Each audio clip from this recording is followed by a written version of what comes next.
tell us that it is manly to keep your word. Alright, if you are a man, you keep your word. And now all that the black people in this country are demanding, and even the black people in the whole world are demanding, is that you keep your word. You told us we were free. Well then, show us that we're free.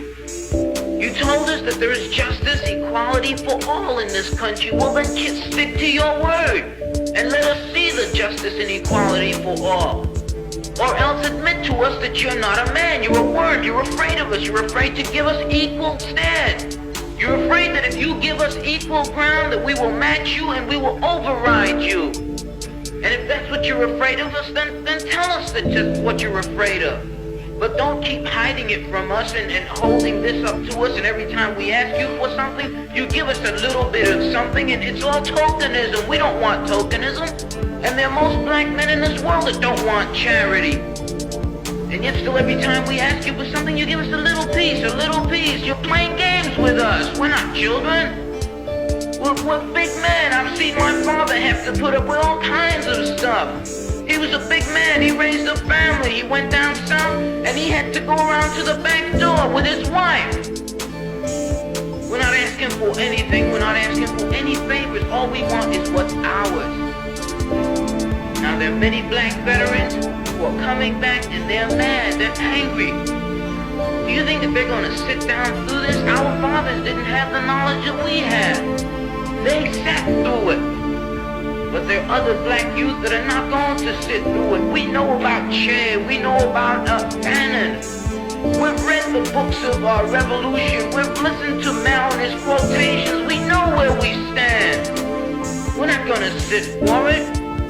We're asking, and if we ask and we don't get, we're prepared to stand up and take it. If I ask a man, I tell a man I am hungry. I tell him I am cold. And I ask him to do something about my condition. And this man holds a loaf of bread right in front of me so I can see it, and I keep asking him, I'm begging him to please give me a slice of the loaf of bread. I am hungry. Then it is known by every psychologist that the next step in the progression is I am going to knock him upside the head and take the bread from him. I'm not going to starve to death.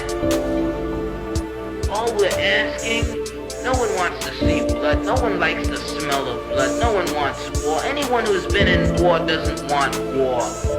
Everyone knows what it is to see the inside of a man's gut hanging out and see your friends die, see relatives die. No one wants to regress back to the state of mind where you have to think it's all for the cause, therefore my mother has to die, my wife has to die, my brothers and sisters have to die. No one wants that.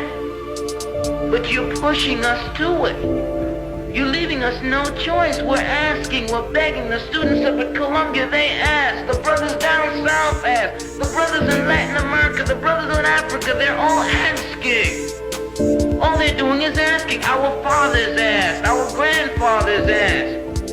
The presidents of our universities, our colleges had to go to your back doors to beg that their children be given just enough money so that they could be taught something to live off.